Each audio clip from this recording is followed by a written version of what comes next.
xibaar yi ci RFM rajo Futur Média benn waxtu du 1h jot na sënkam ci studio Ndeye Awa Mbaye xibaaru digg bëccëg gi salaamaaleykum. Mamadou Mohamed Ndiaye.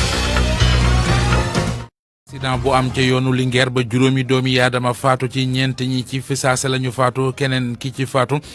ginnaaw yi gaañu-gaañu yu mu amee ca la jaare faatu loolee kon am na it ñu bari ñu ci jëlee ay gaañu-gaañu ba ñu yóbbu leen ci hôpital Magatte Lô ba ca diwaanu Linguère yëf yi ma nga xewee ca fi nga xamante ne ji diggam ak Bargué ji toll na ci fukki kilomètre ak juróom woppi coronavirus gi ci Sénégal seetlu gi tey moo di bilan bi ñuy am kaaye jéggi na day juróom-benn fukki doomi aadama ak juróom-benn yu ñu gis ci ñoom woppi coronavirus gi gis nañu it kenn kooko faatu na mu di lim boobu ñu defub xayma ci ñetti weer yi ñu génn mooy lim bi ci yëpp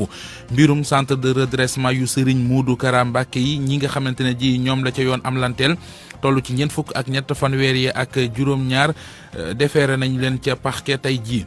lu aju ci xibaaru digg bëccëg gi des na defub gëstu boo xam ne dañu koy jëmee ci faux billets yi ak ni ñu ne jasar jamono ji ci réew mi ana lan moo ci am dëgg-dëgg ak lan la mën a yàq ci kom gi ñu ci seen xam-xam màcc jëm dinañ cën di tontu ci xibaaru digg bëccëg gi ci gëstu boobu def nañu ko ci bu ñu noppee ci loolee daañu ànd ak yéen ci xibaar bi ci réew yi Georges Diop di ci moo ñu koy faram-fàcce lu cay gën a fës Diop. la cay gën a fës Mamadou Mohamed Ndiaye bokk na ca Cour africaine des droits de l'homme mi ne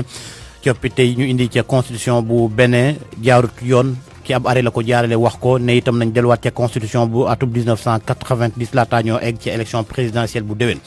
présidentielle bu ca Ghana lu xaw a toll ci 100 000 électeurs ñoom woote nañ démb élection présidentielle ba nag juróom-ñaari fan la ci weeru décembre gi ñu nekk nii.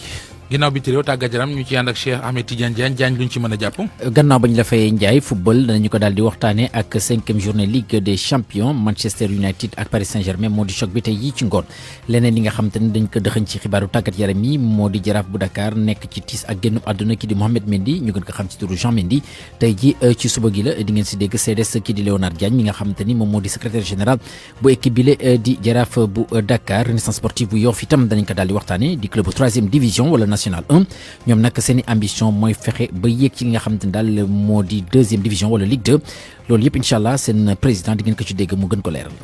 xibaaru digg bëccëg gi ci rajo Futur Média ginnaaw ponk yooyee dinaan leen jukki las lëf ci yëglekaay yi xëy di génn bés bu nekk bu ñu ca noppee daanoog yéen ci gis-gis jeexale ko xibaaru digg bëccëg gi tey jii li ñu ci waxtaane mi ngi jëm ci wàllu wér gi yaram mu di ñàkk bi nga xam ne ñoo ngi koy lijjanti ci àdduna bi yëpp ngir fàggu ci jàngoroy coronavirus ana bu ci suñu réew jotee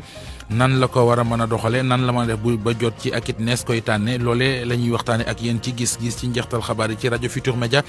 Abdoulaye Diop moo nekk ci machine bi.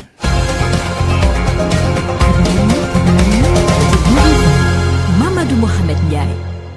ci kàddu gi mbokk yi nuyu leen rafetlu ànd bi ak rajo Futur Média ni ñu ko junjee ci bopp bi rek dañuy duggee ak yéen ci ak li xibaaru digg bëccëg gi doore ko wiletis mu di accident bu am juróomi doomi aadama ñoo ca faatu ñeent ñi ñoo faatu fi saa si keneen kii leen juróomeel bi ñu koy yóbbu l'hôpital ndax gaañu-gaañu yu métti yu mu amee ca la faatu bilan bi kon mi ngoog juróomi doomi aadama yu faatu ci l'accident bu am ca Linguère bari na ñu ci jëlee ay gaañu-gaañu ba ñu yóbbu leen ci hôpital Magatte Lô bu Linguère accident bi mi ngi am tey ji ci suba ci fi nga xamante ne ji ma ngay tolloo ko Bargué ji fa accident ba amee diggam ak Bargué ji mi ngi toll ci fukki kilomètre ak juróom di xibaar bu ñu nangoo ci suñu ndaw la fa di Baye Assane Diaw dinañ ci dellu siwaat nu mu gën a yaatoo. RFM rajo askan wi. activiste bii di Guy Marius Sagna police tegati na ko loxo tey jii ci suba la ñu jàppee ko ca Ndakaaru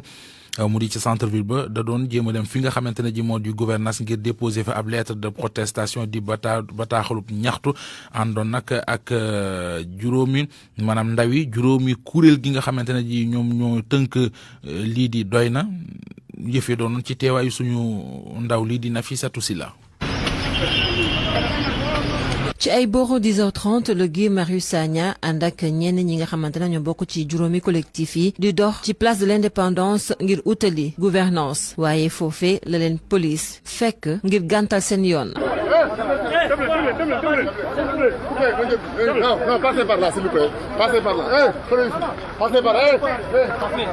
jëmmal ko pour wane ne c'est important qu'il y a trop de jeunes qui souffrent. mu am nag buuxante bu ndaw takk der yi wax leen ku ci nekk mu dëpp waaye doonut lu yomb. Voilà maintenant et qui ne veulent pas prendre les pirogues pour aller mourir dans la mer Méditerranée. Voilà, maintenant vous cherchez quelques responsables. Les lettres qu'on veut déposer aujourd'hui sont des lettres importantes, d'où la délégation importante, pour marquer le coup et montrer que nous ne nous amusons pas. leef consigne bi ni mel la ñu jox ñi nga xamante ne ñooy taskatu xibaar yi tamit. C'est la presse, hein. Mais doucement, faut pas nous bousculer aussi. Je vous ai dit, quittez. Gannaaw ay négociations yu metti ngir utali gouvernance takk der yi nag ne du ci dal ne gii rek moom kot mooy dem ca gouvernance te du ànd ak collectif bi. Il y a des gens qui viennent de Kédougou, il y a des gens qui viennent de Tambacounda, d'accord? Il y a les animateurs culturels. Il y a également les 174 ex-contractuels de la Sénélec. Gannaaw loolee nag mu daal di déposer lettre am ànd ak commissaire bu Dakar Plateau police bi di waxtaan ak force de l'ordre yi ngir lii di point de presse bi ñu bañ ko fa amal la na fa ñëpp jugee su ko moyee rek dinañu jël kii di Guy Marius Sagna daal di koy yóbbu loole sax la ñu faf def. te ba nii sax ñuy wax ak yéen Guy Marius Sagna mu ngi ci biir commissariat bu Dakar Plateau ñu téye. lu aju ca lañ doon ñaxtu kenn indi na ciy leeral kooke mooy ki newoon ku doon liggéey ci kër gi di Senelec Serigne Cheikh Soumaré lay wuyoo ñu déglu ko ci micro Nafissatou Sylla. Senelec dañu lié woon dañoo amoon protocole d'accord boo xamante ni dañ ko signé woon ak ñoom devant madame Innocence et Mame Matar donc protocole boobu moom lañ jugé ni aujourd'hui directeur bi ou bien même la direction générale de la Senelec dañ ko violé. Pourquoi? Parce que dañ ñu waxoon lors de la rencontre atelier bi ñu partagé woon ñu wax ñu ne ñu 15 personnes la boîte bi mën a jël parce que budget bi permettrul mu jël au-delà. noonu lañ ñu mën a waxee loolu en 2020 maintenant ñu toog quelques jours le directeur y a même des images qui le montrent le secrétaire général de la Sutelec Habib Aïdara qui dit que actuellement day recruter des nés à Kaolack nés à Kaolack nés à Kaolack alors que ñun am nañ protocole d'accord boo xamante ni moom moo ñu lié ak moom donc li ñu koy exiger mooy respect du protocole d'accord bi nga xamante ni moom moo leen lié ak restant concours mu def ko donc mu na jël 174 yi nga xamante ni moom la def vu que ni dafa waxoon ni mënoo la jël au-delà de 15 te mën naa jël au-delà de 15 donc à partir de 2021 CDD yi ñu waxoon et tout ça donc ñun li ñu bëgg mooy régularisation des 174 ex-contractuels de la Sénélec ñu revenir dans le droit parce que préféré wuñ di jël ay bateau préféré wuñ di jël leneen non dañu préféré toog Sénégal pour liggéey parce que loolu mooy àqu jeunesse mais nañu jox suñu àqu au moins nañu motiver un tout petit peu loolu rek la ñuy laaj ku ñu ñëwoon pour rencontrer le gouverneur aujourd'hui pour lui remettre la lettre là bi ñu defoon am na yeneen collectif yoo xamante ni ñu ngi ci biir malheureusement Guy Marius Sagna la ñu ànd loolu waroon na déposer lettre bi police bi jël nañ ko et cetera xamuñu exactement nag fan lañ ko yóbbu ñu ngi déglu pour xam lan moo ci topp. leneen ci wàllu xibaar mu di mbiri centre de redressement yi ñu ne Serigne Modou Kara Mbacké moo ko moom lu aju ci ñi ca gendarmerie jotoon a teg loxo ñu toll ci ñeent fukk ak ñett fanweer ak juróom-ñaare ñoom ña nga xëy nañu leen defeere ca parquet ba ñu war a nag jano ak procureur de la république jëm ci tuuma yi nga xam ne moom la ñu gàll ci seen ndodd ca tuuma yooyu ñu mën caa jàpp mitital nit mu di maltraitance mbirum trafic de drogue ak yu ni mel groupe ba ñu njëkkoon a jàpp tolloon kon ci juróom-benni doomi aadama ñoom ab liberté provisoire la ñu mujj amee ci moom yi la mbir meneen mbir mu di faux billets yi nga xam ne ñi ngi koy nemmeeku ci réew mi bés bu yàlla sàkk ñu dégg ñu ci jàpp ñu ca nekk bay am lante ak wàllu yoon ana loolee lan moo ko waral lan la mën a yàq ci koom-koomu réew mi ak it lu cay daan ya ca war pénaliste bii di Iba Barry Camara naka noonu it docteur commissaire Cheikhna Keita newoon ni jamono commissaire de police andi nañ ci leeral ci gëstu Barthélémy Ngam. mbir mi dafay gën di bari di gën di jéggi dayoo di gën di jaaxal ñëpp mu di faux billets de banque yi nga xamante ni woy kaaraange yi dañu koy faral di jàpp fii ci Sénégal li ci njëkk moo di ñi koy def facilité gi ñu am ngir di ko defar mu di ay faux billets wala sax ay billets noirs ñaar la yu wute bu ñu sukkandikoo ci Cheikhna Keita nekkoon fi commissaire u police. billet noir du forcément xaalis bu bon daf di li nga xam ne nit da koy naxe ni pour foogloo ko ni que moom dina ko def nit ku bari xaalis sama valise bii kat gis nga billet noir yii ñu jël def ci muy ay këyit yu ñu dagg ba mu tolloog xaalis ñu ñuulal ko jël ay billets yu baax teg ci kaw dañ lay wax ni la lii soo ko raxasee di nga am 100 millions di nga am 200 millions mais man pour ma mën la am produit bi ak lépp da nga may jox 10 millions ma dem jëndal la benn produit indi nga raxas soo raxasee ba pare rek léegi di nga war a am loolu soo ma joxee 10 millions ma dem sama yoon kooku escroquerie la bokkul ak ki nga xam ni day jël ay këyitam jël ay machine am defar xaalis bu baaxul mais bu nuroog xaalis bu baax bi da koy jéem a defar tëgg ko ba mu nuroog xaalis bu baax mu ñëw ni la jaay ma dàll jaay ma lii wecc ma ainsi de suite pour que xaalisam boobu bon mu dugal ko ci biir marché bi mu dugg ci biir xaalis moom mu récupérer ay xaalis yu baax kooku faux monnayage la day defar ay xaalis yi nga xam ne baaxuñu kii nag day nax nit ki ci sagoom ndax billets noirs yi mënees nañu leen méngale faux monnayage. benn bi rek mooy faux monnayage normalement mais bu fekkee ne nag ni ñu ngi dugg ci juge bi wala magistrat bi nga xam ni day qualifié moom comme que dafa dugg ci champ wu faux monnayage escroc bi mën na nekk escroc ba noppi mais ñu takkal ko fële parce que moom moo dugg ci fi nga xam ni affaire xaalis la di dagg ay këyit yu tolloog xaalis mais boo xoolee intention am du defar xaalis intention am nax kële la mais li mu dagg xaalis juge bi mën na ko rattrapé daal ni ko comme yaa ngi dagg ay këyit yu tolloog xaalis mën naa la jàpp yi tamit pour faux monnayage. Iba Bari Camara moom di professeur droit pénal beneen gis-gis la ci am mburu foofu ko farine la wax mu di faux billet wala boog billet noir lépp benn la ci kanamu yoon ndaxte lépp faux la. faux billet comme ni ñu koy waxee dafa nekk ñoombe boo xam ni bii xaw a yaatu infraction bi d'abord dafa dem ci intention bi soxlawul sax nga koy mettre en circulation su fekkee ni yow da nga modifier ay billets wala nga altérer ay billets wala nga falsifier billets noirs yi kooku dañ koy poursuivre pour faux billets comme ki affaire ki nga xam ne kii moom dafa am effectivement billets yoo xam ni yegg na ba pare même su fekkee ni mun ñu ko topp sax pour comme ko xam ne kii dafa def faux billets mais kooku su booba mën nañ ko topp comme lan comme ko xam ne kii dafa doon waaj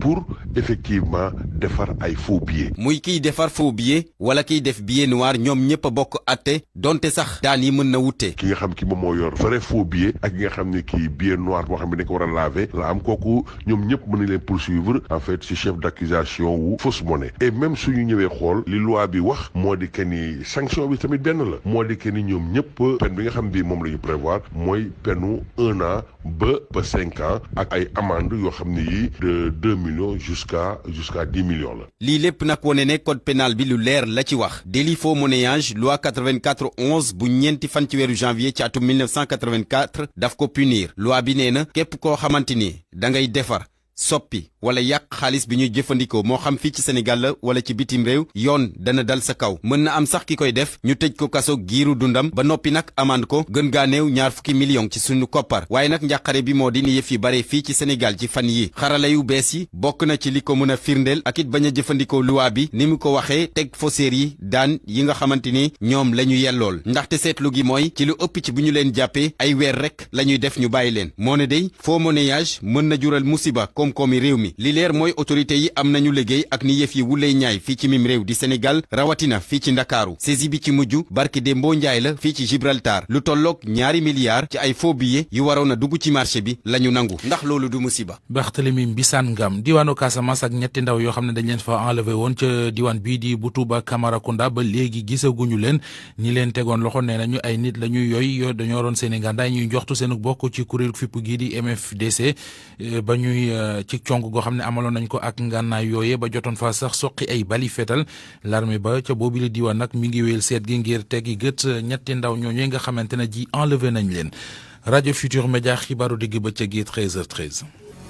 pour man RFM mooy rajo bi gën a jege askan wi. RFM rajo bi jaamu seen soxla. programme développement de microfinance islamique mu di promise ki ko jiite di coordinatrice ba di Yaay Fatou Diagne keroog ci assemblée nationale ba fa ministre microfinance ki di soxna Zahra Iyane Thiam demee ngir ñu wotal ko budget moom soxna Yaay Fatou Diagne bi mu bëggee dugg ci assemblée nationale dañ ko bañal loolee nag tax na jigéen ñi nga xamante ne ji kon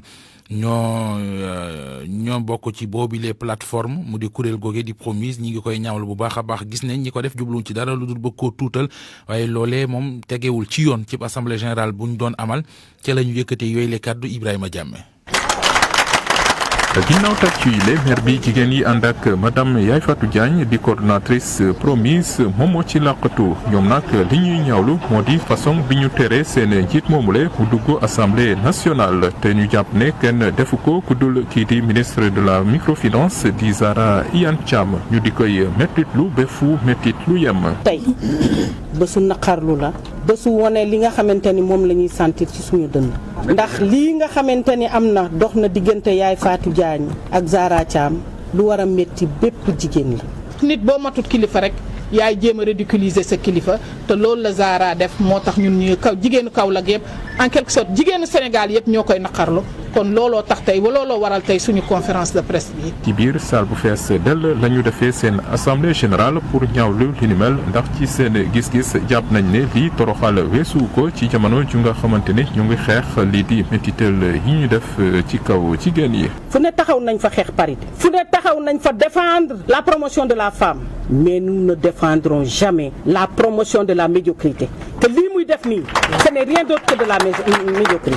ñu bàyyi seen xel ci façon yu mel nii jigéen ñi tey jii dañoo war a xëccante dañoo war a téyante dañoo war a jàppalante moom nag dafa war a jàngi loolu ndax yaa faatu kat elle a un vécu. moom madame Yaye Fatou Diagne depuis atum 2018 lañ ko fal ci boppu département boobule di Promise doon kon structure bu am solo ci biir ministère de la microfinance liggéey na ak kii di Aminata Angélique Manga doonoon patron tey jii kii di Zahra Iyane Thiam moom mooy ministre de tutelle am Ibrahima Thiamé Kaolack rajo Futurs Médias.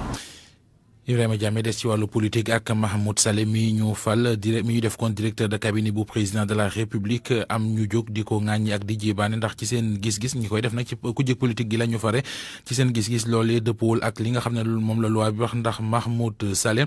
du fonctionnaire bu war a kon mën a amee ndombal tànk boobe ni ko loi bi santaane ci wooyu le wàll chef de cabinet bu président de la république di Mame Mbaye Niang di xam le ne mi ngi solu dàllam di waxtaan ak ñenn ñu fare ci kujje politique gi ngir li ñuy attaqué ci boobu la décret ca kanamu cour suprême ñu daat cee dellu gannaaw Mame Mbaye Niang ay kàddu yu mu yëkkati tey jii ci rajo Futurs Médias moo ne woon gano RFM matin. man dañ may fay pour que coow yu mel noonu bu ma ko mënee gàttandu ma def ci dara ma def ko ca du ma koy wax sax ak sama kilifa loolu am na. mais bu ñu waree attaqué décision bu mel noonu. ci réew mu jaar yoon jarul arrêté dañ ko war a attaqué ñu bàyyi ñi koy attaqué bu fekkee décision bi. mais loo xam méngewul ak yoon. waaw non loo xam ni ci wàllu politique rek la. ak ci wàllu nit. parce que bu fekkoon day impacter réew mi à la rigueur. mu impacté wul réew mi. bu fekkee ni que li ñuy wax. man bu ma wóoroon ni que li ñuy wax amul xëy na du ma dem waxi. daf ma wóor ni que li ñuy wax am na. xaw ma ndax comprendre ngeen. donc man sama rôle mooy jéem a fay coow yu mel noonu. et utiliser wu ma aussi ay moyens politiques lu ma seq ak nit sama diggante parce que loolu tamit am na ci réew mi. mooy lu nit ak nit seq loo xam ne du politique kóolute. firndeel li may wax mooy ci bari day am da ngay doo dégg sax nit opposition wax ci parce que yenn saa ñoom fee lañ fare ñun fii lañ fare mais ku ci nekk xam na aqulaay taalaam li nit ki sañ ak li def ni mooy bu la déggee mooy noppaloo opposition bi.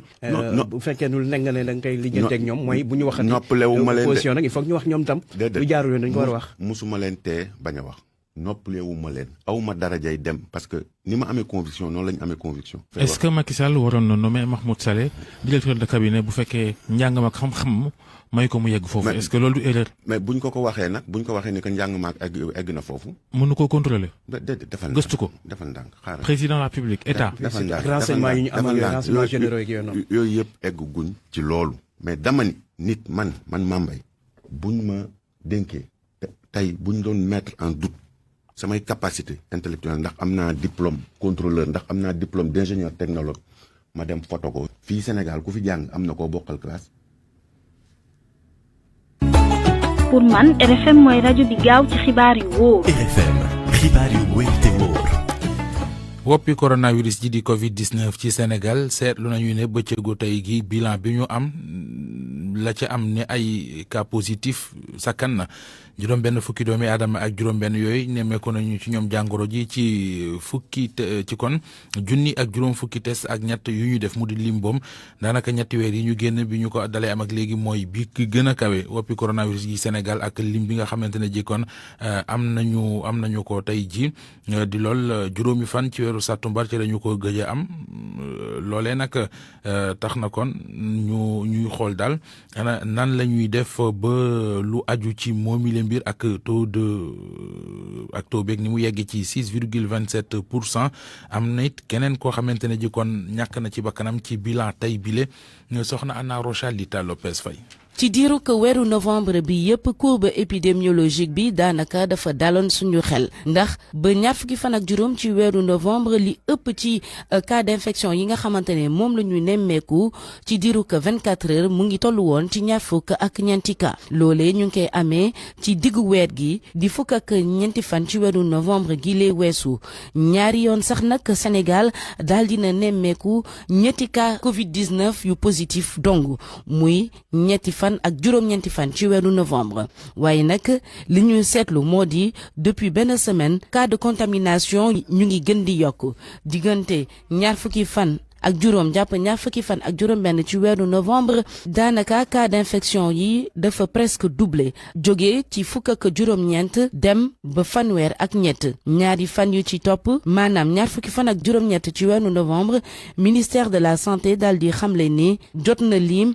ñeent fukk ak juróom benn cas d'infection yu bees bilan bu mel nii ci weeru septembre lañ ko mujjee constaté teg si nag ba semaine gi weesu ñetti cas grave donc la ñu amoon ci service de réanimation yi diggante alxames bi weesu ak tey jii lim boobu itam dafa doublé tollu léegi ci juróom benni cas grave am itam ku ci ñàkk bakkanam buñ ko xayma kon mas bi ba mu tàmbalee ak léegi fii ci Sénégal jot nañ lim lu ëpp fukk ak juróom benni junni ci ay nit ñoo xamante ne gis nañu ne am nañ jàngoro ji lu tolloog ñetti téeméer ak fanweer ak ñeenti nit ñàkk nañ ci seen bakken lu ëpp fukk ak juróomi junni nit daal di ci wér fu mu toll nii nag téeméer ak juróom-ñett fukk ak benn nit ñoom ñoo nekk ci traitement. wutali diwaanu Kolda waxtaane wàllu njàng mi ak ñaxtu ya ci am jàngalekat yi bokk ci kuréelu syndicat jàngalekat yi di G6 ci diwaanu Kolda ñoo xëyee ab gerew boo xamante ne ji lañ ca jublu mooy bëgg ndàmpaay di indemnité yi nga xam ne warloo nañu ko ak ñoom ci li ñu liggéeyoon ci examen baccalauréat yi ren ñu fay leen ko Abdoulaye Diallo. jàngalekat yi bokk ci juróom benni syndicat yi fi gën a am doole ñoo bank seeni loxo ngir ñaxtu ndax nguur gi fay leen payoor bi ñu leen amel ginnaaw bi ñu demee ci examen baccalauréat bi weesu Wali Diatta bu SAEMS bu Kolda moo yor seeni kaddu. organisation syndicale yi yu regroupé G6 bi ci biir Kolda donc dañoo toog ba le premier gisuñu ne jàngalekat yi jot seen ndàmpaay maanaam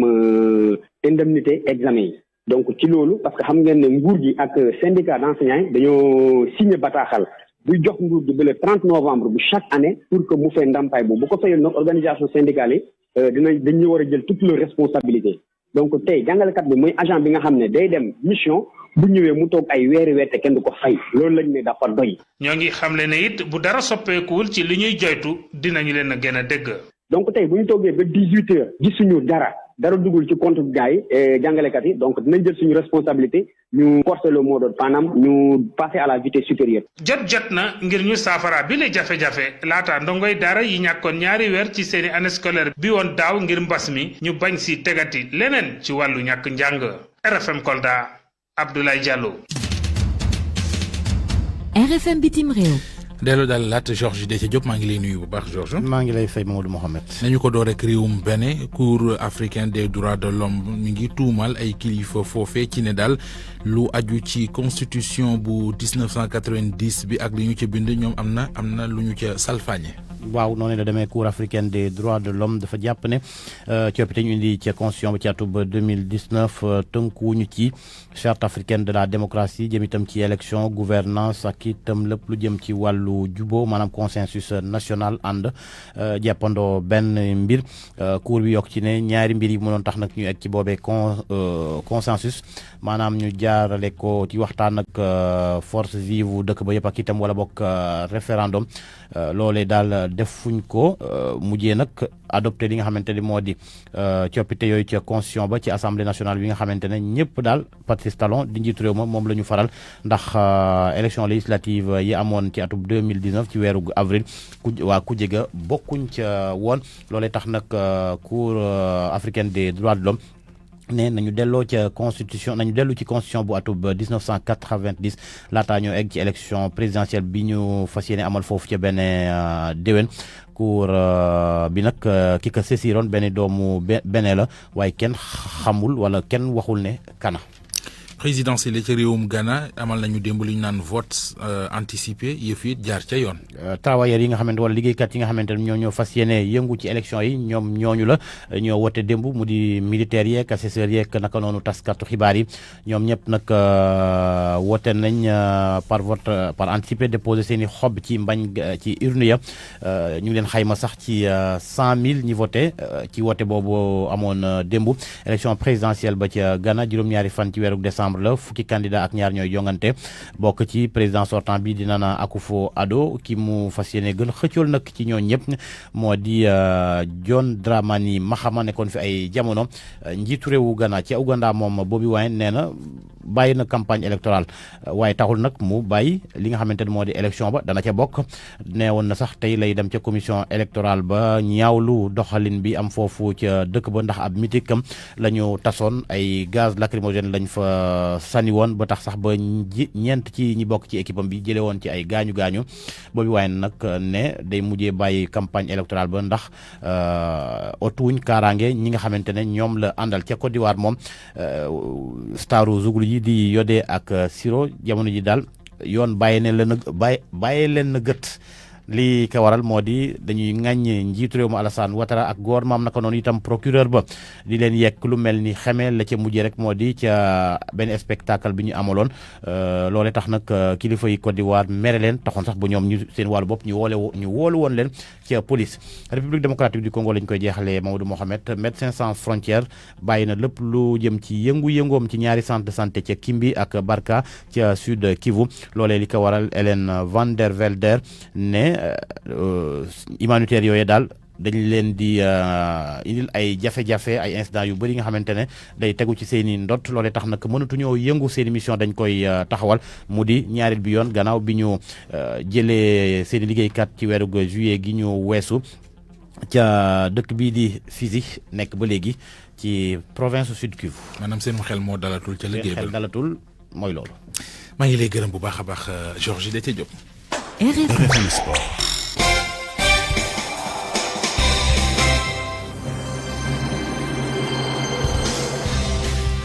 ci noonee ci la ñuy dikk dal ci wàllu tàggat yaram dalal Cheikh Tidiane Diagne doore ko ak Ligue des champions ca Europe danañu wéel tey ji juróomeelu bëccëg bi max bu am solo nit ñi di ko ci bàyyi xel moo di Manchester United mi dalal Paris Saint-Germain ca Old Trafford. match boobu danañ ko daldi amal tey ji ci ngoon jaay ci bu 20h jotee di heure Ndakaaru jàppale ni groupe boobu itam Manchester United moom moo féete ci place bu njëkk bi rawee ki ñetti poñ ñi di waa Paris Saint-Germain ba tey ci groupe googu 17h55. Istanbul Başakşehir di équipe bu Demba Ba ca Ukraine ca Turquie ñoom ñooy dalal ñi di waa Leipzig di doomu Allemagne FC Barcelone moom dana fekk ci bu 20h jotee doomu Hongrie yi di waa Ferencváros ci groupe G bi la ba tey ci groupe boobule Juventus de Turin féetee si ñaareel place bi moom dana tase doomu Ukraine yi di waa Dinamo bu Kiev. Chelsea bi Edouard Mendy moom itam tey ji ci ngoon la ñuy daal di foobu ci jogante yi ci bu 20h jotee seen digg ak FC Séville ñoom ñaari tolloo ki poñ Stade Rennais moom 17h55 dana tase ak ñi di waa Krasnodar ñoom ñaar nag ka ca gagné di nga kon bokk gën a dëgëral sa taxawaay ngir mën a qualifier ci wàllu Ligue Europa. geneen jongante ñeel groupe F bi tey ji ci ngoon 20h ba tey diggante Borussia Dortmund féetee ci place bu njëkk bi ak Lazio bu Rome Bruges bu Krépin Diatta ak Youssouf Badji ñoom itam di xëccoo ngir daal di qualifier Ligue Europa dañ daal di tase ak doomu Russie di waa Zénith Saint-Pétersbourg ñi jot a qualifié ci wàllu 8e de finale moo di Chelsea Porto Juventus de Turin Liverpool FC Barcelone Séville Manchester City ak itam Bayern de Munich nga xam te ni moom moo di équipe championne en titre Ndiaye. dellu si ci réew mi waxtaanee tiisu dalati ci kaw footballu Sénégal jaraaf bu Ndakaaru ñàkk seen doom. waaw moo di Mohamed Mendy ñu gën ko xam si turu Jean Mendy moom nag nekkoon jour jaraaf bu Dakar foofu sax la daal di defee li nga xam te ne daal moo di classe am yëpp moom nag tey jii suba gi la daal di dëddu àdduna ñu ànd seeg Léonard Diagne nga xam te ne moom moo di secrétaire général bu jaraaf bu Dakar di seede. jaraaf tey am na tamit lu ko naqari. donc li ñu mën a wax tamit si Mohamed Mendy mooy dafa di xale goo xam ne jaraaf rek la xamoo ko club Mohamed Mendy à part nawetaan gi footballul fenn fu dul jaraaf fa la defee catégorie KDM def fa catégorie junior am te 1982 la ko tàmbali jëm ba 1995 ci diggante boobu Mohamed Mendy gagné na fi championnat gagné na fi coupe du Sénégal lu mat 6 éditions gagné na ko gagné na 3 fois championnat bi donc def na carrière goo xam ne macha allah. ñu jàpp ni rek dafa di xale goo xam ne ba mu ci tolloo defoon na fulla ci li mu doon def ak fayda te mënoon na ci li mu football bi mu doon def tamit mënoon na ko macha allah ndax attaque jaraaf bu ne bal yu ci ëpp xaritam bi nekk delloo ci yàlla mu di Lamine Sarr doon dugal bal yu ci ëpp Mohamed Mendy daan na ko central waaye tamit mu ngi terminé carrière am ci position latérale xam nga rek entraîneur yi ku ci ne ak reconversion joueurs yi ñoom ñoo koy xam teewul ba mu paree football tamit. mu des biir jaraaf di tàggat ay rakkam ak i jarbaatam nekk na fi entraîneur u cadet jaraaf nekk na fi entraîneur u junior jaraaf ñun dara desatulu ñoon dara léegi daal li ci des mooy nañ ko ñaanal yàlla rek ba fu muy jëm gënal ko fi mu jógee. moom nag di Mohamed Mendy ñu gën ko xam ci turu Jean Mendy tey jii lañ ko fas yéene jébal boromam ci bu 17h jotee ci sëkk yu nekk ca Yoff levée du corps bi nag danga amal fii nii ci Face de l'Orne.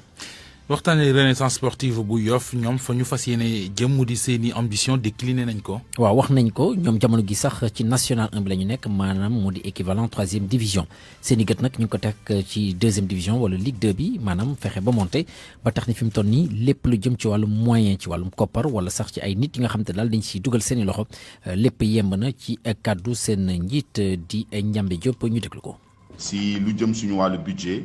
ñu ngi ci 27 millions yooyu am na 7 millions yoo xam ne fédération sénégalaise de football bi nga xam ne ñu ngi koy remercier au passage ñoo ñu subventionné à hauteur de 7 millions beneen bi 20 millions yu nga xam ne ni ñu ngi koy xaar ci maire bi ndax ñoom seen conseil municipal bi nga xam ne moom lañ def bi passé prévoir nañ 20 millions yoo xam ne donc dañu koy jox pour subvention entreprise yi nga xam ne ni yépp dañu implanté ci périmètre communal ku ci ne dem nañ seeti la te vraiment dig nañu pour jàppale ñu accompagner ñu ci loolu ci li nga xam ne ni nag moo jëm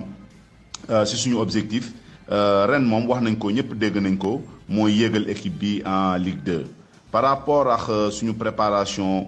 équipe bi sur le plan technique ñu ngi ci phase 3 am na 35 joueurs yoo xam ne sélectionné nañ leen donc mooy sélection finale bi te ñooñu incha allah le 7 dinañ dugg regroupement pour 15 jours bu ñu génnee regroupement commencé match amicaux yi équipe yi nga xam ne nii ñoo nekk ci niveau supérieur yi bu mel ni équipe bu Ligue 2 ak l'équipe Ligue 1 li ma mën a wax daal mooy année bi benn objectif lañ am mooy yéegal équipe bi en Ligue 2 te loolu dinañ ci ànd ak waa Yoff ñëpp pour que ñu jàppale ñu ci. ok kon boog Ndiaye fii lañ koy daal di yemale. match Paris Saint-Germain. waaw boobu incha allah United en direct lay doon. soobee yàlla. ci rajo Futur Média. soobee yàlla incha allah. ayca kon waa Sénégal a ngi leen di xaar. jaajëf Ndiaye jaajëf Cheikh Tidiane. Universel Pousse, comptoir commercial de plomberie du Sénégal, CCPS, ak seen savon de Marseille créole ñoo leen di may li ci yéenekaay yi. Mamadou Mohamed Ndiaye. jërë ngeen jëf koy dund di xeeñ boo dee du mata wax parti Macky Sall bi di APR am na fukkeet ak ñaar démb la ñu ko doon màggal la yéenekaay nañu waaye xewoon na la ko yàlla nëbbu géy te soof la defoon ubbil yéenekaay bi ca siège APR fa la ñu daje woon ngir doon feetu 12e anniversaire bu parti bi waaye Macky Sall borom parti bi moo leen njëkk a soofantal ndax jaaru fa ak tànk te du moom rekk ne ñi ñu dàqe ci gouvernement bu yàggul te ñu bokk ci parti bi di fay cadre amul kenn ci ñoom ku fa xand du Amadou Ba du Aly Ngouille Ndiaye te du Aminata Touré am na it ñu ànd ak président Macky Sall nekk ci wetam ba léegi te xewu démb woo mu di anniversaire parti bi kenn gisu leen fa ku ci mel ne médiateur de la République Alioune Badara Cissé wala Mahmoud Saleh ba ci Seydou Gueye amul kenn ci ñoom ku fa ab tànkam dëgge Walf Quotidien nañu boo bëggee dégg dëgg lii dëgg tey dëgg moo di yëf yi xeeñul woon neex cadre yu bari ci parti bi dañoo isnobe Macky Sall Mbaye Ndiaye daal moo fa newoon di yaata yumbe di wax ak a leeral ba yegg sax ci kaaw ñi ñu gis bees ca wetu Macky Sall journalisé ko nañu Mbaye Ndiaye kay da doon dooj yi démb Macky Sall ak di ko xalamal nee na ñi Macky Sall Père Ndiaye peeg leen ba ñu fekki ko loolee dafay wane ne Macky Sall moo fi nekk muy ëllëgu Sénégal mooy yaakaari réew mi waxi Mbaye Ndiaye ji woon démb Sud Quotidien jànge ca ne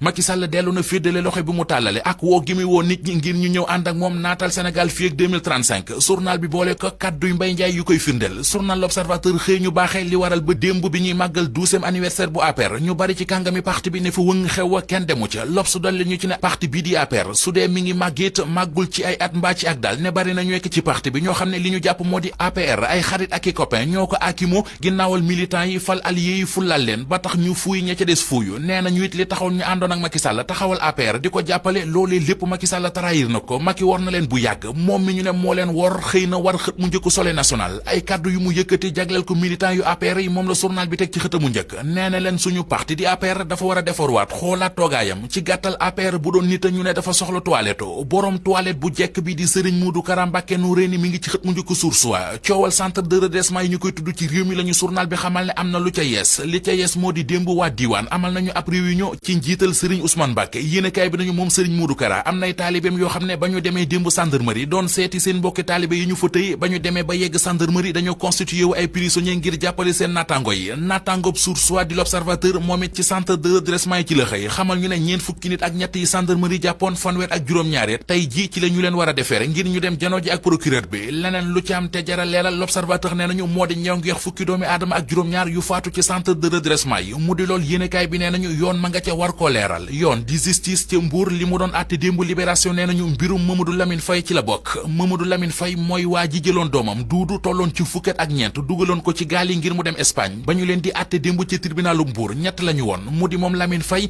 Keita Lo ak Serigne Dieng ñoom ñett ñëpp ñoo bokk luñ leen di toppee mu di jël ay gone yu tuut maanaam ay mineur dugal leen ciy gaal ngir ñu mbëkk dem Espagne bàyyi Duudu Faye di Lamine Faye Libération nee nañu wax na démb ci tribunal ba ne li mu def mi ngi koy rëccu ba fa kanamu yàlla bëggoon doom ji tekki moo tax mu dugaloon ko ciy gaal ngir mu dem Espagne waaye Duudu bokk na ci li mu gën a bëgg ci àdduna. Universel Pousse, comptoir commercial de plomberie du Sénégal CCPS ak seen savon de Marseille créole ñoo leen doon may li ci yéenekaay yi. xibaar yi gis-gis.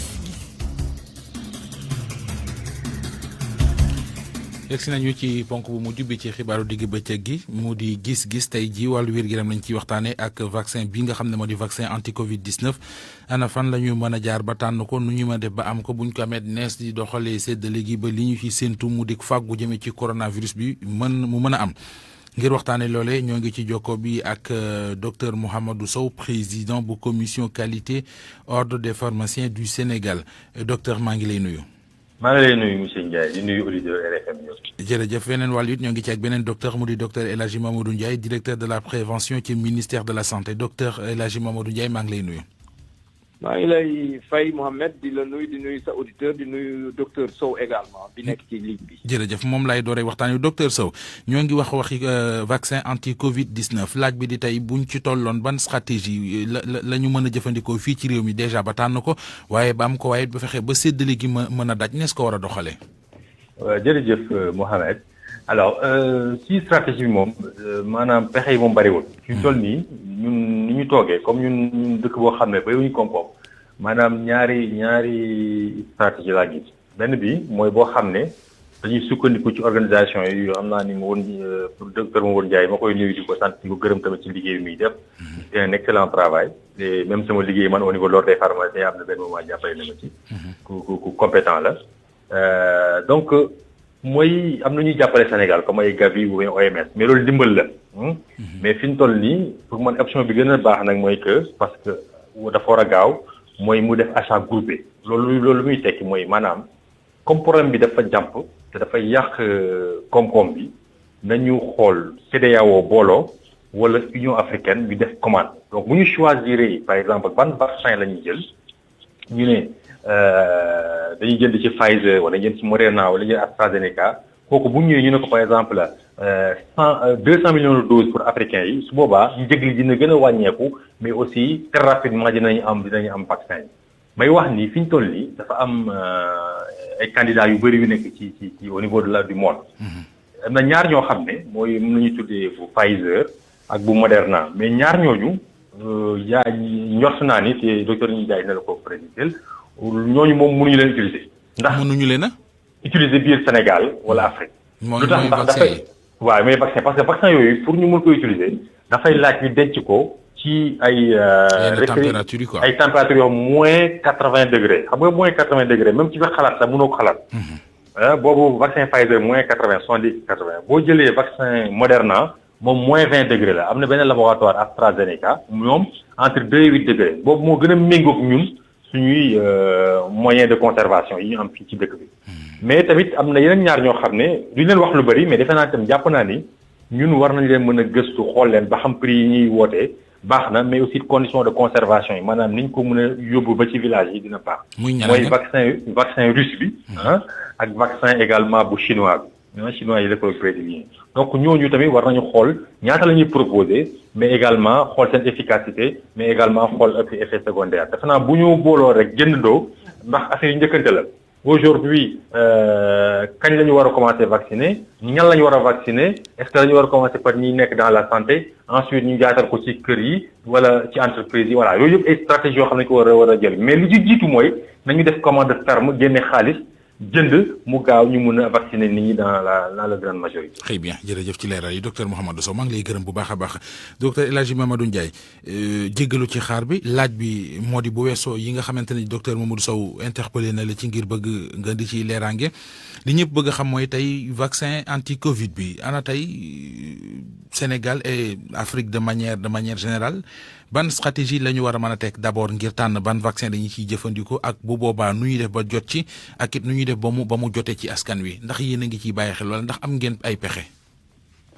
jërëjëf Mohamed di nuyuwaat docteur Sow li nga xam ne li mu wax noonu effectivement lu dëgg la Sénégal mu ngi positionné ci loolu mooy mun a jot ci vaccin bi ci anam yu oyof maanaam yi nga xam ne dina oyof ci suñu économie du question fekk du mais na nekk vaccin bu baax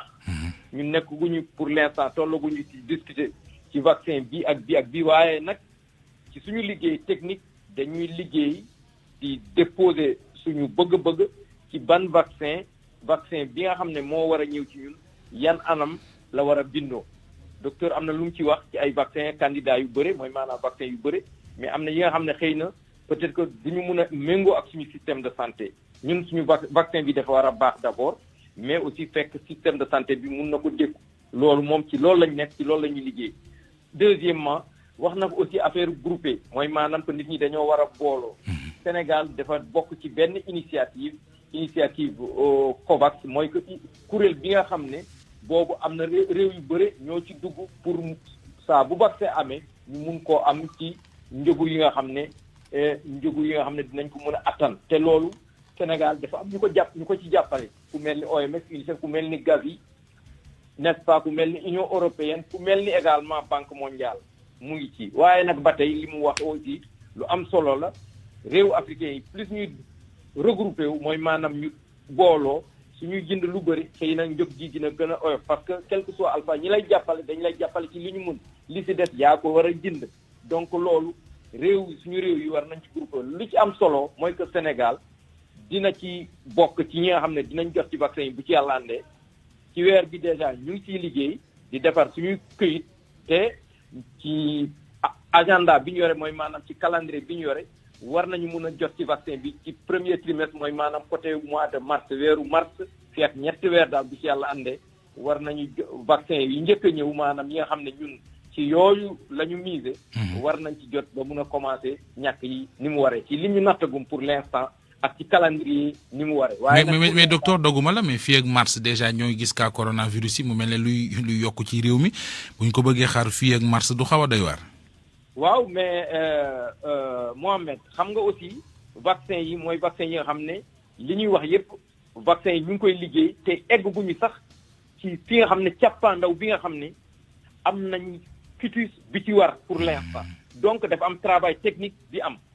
soo déggee candidat vaccin ñoo am te ñu ngi ci phase 3 xam nga phase 3 du phase bi nga xam ne moom moo mujj ci vaccin kon nag mun nañu wax ne que xam nga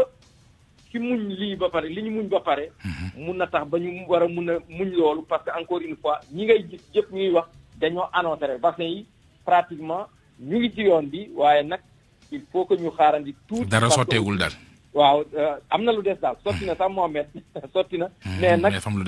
paraxee aussi dina indi ay gàllankoor nañu xaar parce que vaccin bi aussi il faut que ñu nekk ay vaccin préqualifié ñu seetaat ko te aussi dina am leneen lu ci war a bokk parce que planification day am du vaccin bii du am rek ñu jëli ko fële ñëw commencé di ñàkk suba déedéet dafa am processus sànq docteur waxoon na ko sax ci édition wolof bi ñun su loolu yëpp amee la ñuy commencé nag planification ak leneen yeneen yi waxtaan ak ñi ñu war a waxtaanal pour que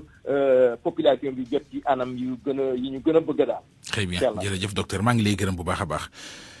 docteur El Hadji Mamadou Ndiaye moom la woon doon joxe xalaatam ci gis-gis mooy directeur de la prévention ci ministère de la santé gërëm docteur Mouhamadou Sow muy ko jiite woon moo jiite commission qualité de l'ordre des pharmaciens du Sénégal gërëm leen ci ànd bi ak rajo Futur Média mu ne woon gis-gis ne woon xibaaru digg bëccëg gi ne woon Mamadou Mohamed Ndiaye ci kàddu gi ne woon Abdoulaye Diop ci machine bi réalisateur d'antenne pod Pape Oumar Diaw réalisation Aladji Ndiogou Diène service digital soxna Yacine Pouy ngeen ci àndaloon ñu ngi leen di sant bu baax a baax ci kanam tuuti danañ leen bàyyi ak soxna Aminata Ndaw ci yëgle yi ak tàgge yi ci rajo Futur Média mbokk yi yàlla nañu yàlla dolli jàmm.